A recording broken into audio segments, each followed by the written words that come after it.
Alright, today I'm going to be spilling the tea that is embarrassing stories about yours truly. These are some stories that one just recently came back to me, causing the, ooh.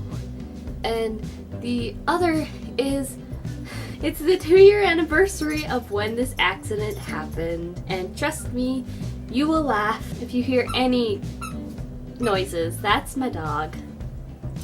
More on him in a different video. Anyway, so story number 1. I was a weird child, and by weird child, I really didn't have much female friends, and all of my friends in the town that I lived in were males because there was about 3 of us in our age group.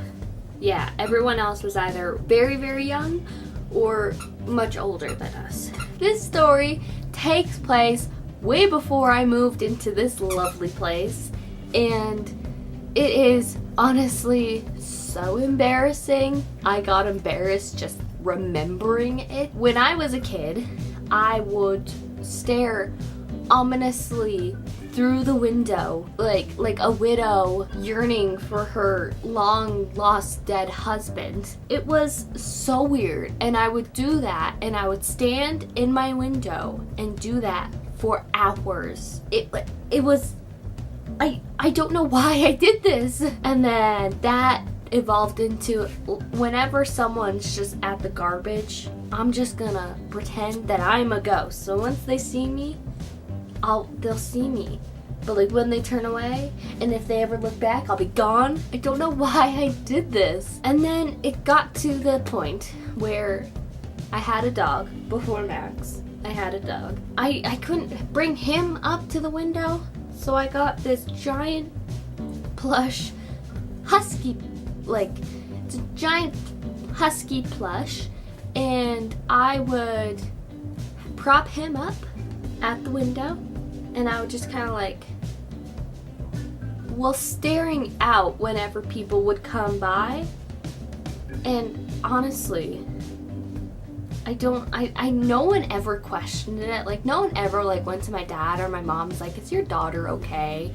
Like, everyone was just like, "Yeah, okay, it's their daughter staring out the window." Like, I don't know if it's that was considered normal for these people, or maybe I was just, I don't know. Maybe someone had a haunting experience with a ghost and they're just like, "Oh, cool, it's a ghost." But that story just came back. So I looked out my window downstairs and I'm just like, "Oh good, I did this when I was a kid." Alright, this next story is a bit of a doozy. When I was younger, I had a favorite blue dress. It had sleeves on it and a embroidered butterfly in the center, and I wore that dress everywhere. I don't think I have any pictures, but I wore that dress out. I wore it until I could not wear it no more.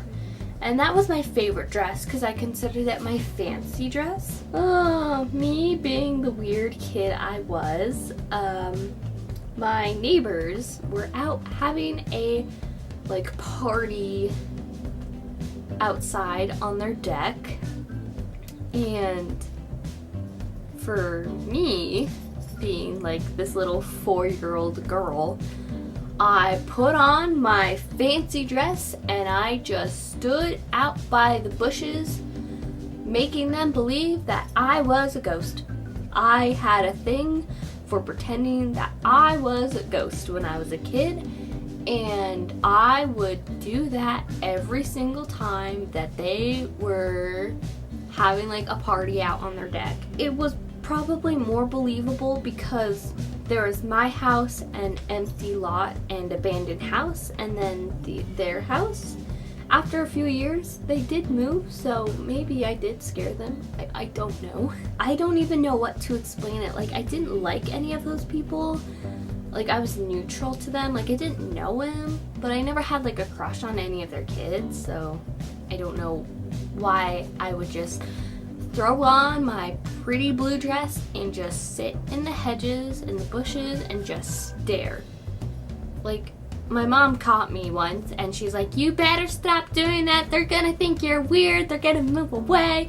They did eventually move away, but after my mom caught me doing that, I never did it again. Because that's probably when I was just like, hey, maybe this is weird. Yeah, the last story is going to be my 2-year anniversary of what I did. This last story, it is my most embarrassing story yet. It's so embarrassing for me because this happened 2 years ago. I was still in high school when this happened. I am still so embarrassed, but it is like the funniest story of how me and my boyfriend met. This story takes place in my lovely humble abode, literally right down that hallway, and there's a pile of laundry on the ground, and me just like, hey, it's some laundry.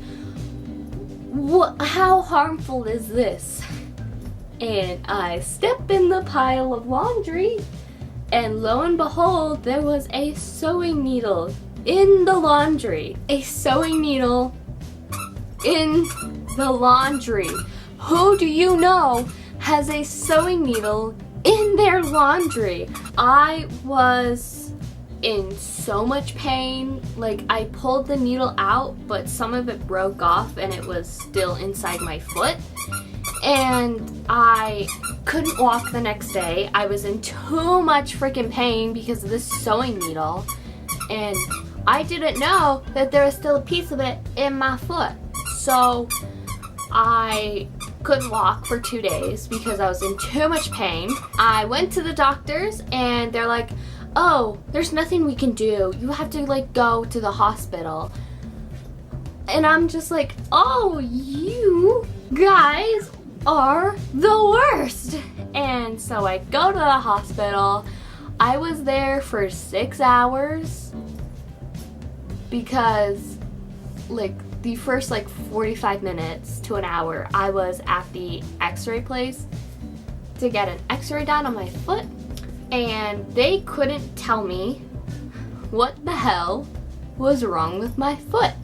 And I was just like, you can't tell me what's wrong. It was probably like the worst like afternoon of my life because one, I had no idea what the fuck was wrong with my foot until we got to the doctor, and even the nurses and doctors there wouldn't tell me what was going on. And there was a foot person at the doctor and he was just like, nah, I don't want to see this person. So I'm just like, excuse you? And at this point still had no idea what was wrong with my foot. All I just know is that I was so uncomfortable. My phone battery was dying. This guy that had a crush on me was just like freaking the fuck out because he was just like, oh my god, are you okay? And then the guy that I had a crush on, I was like, help me, this kid is like bothering me and I want to get out of this hospital. It was a lot. And then the other foot doctor comes in and he's just like, yeah, you got a needle in your foot. And I'm just like, what the fuck? Like, no one told me this until you. And they're just like, I don't know what to tell you, but we gotta get that out. And I'm just like, yes, Lord, please. And the thing that hurt most was getting the freaking I don't know, the stuff that makes your feet go numb. And it was so embarrassing that like the nurses would look in my bed and they would laugh at me. So I've never been to that hospital. I've only been there the one time, but I can tell you I am never going there again because I don't want to be known as the girl who got a sewing needle stuck in her foot. Although now that I'm telling you the story, it's already happened. And why are you crying, baby? So baby is crying, so it looks like we gotta go. So I hope you enjoyed those embarrassing stories of me. Trust me, I'm getting embarrassed just hearing myself say them. And we gotta go attend to these lovely puppers. No biting though. I'm gonna go now. Hope you enjoyed those embarrassing stories. The last one is so embarrassing for me because every time someone mentions it, I just want to crawl in a hole and die. Thank you so much for watching. Please subscribe and turn on post notifications so you never know when I upload. I mean, what? So you'll always know when I upload. So thanks so much for watching. Bye!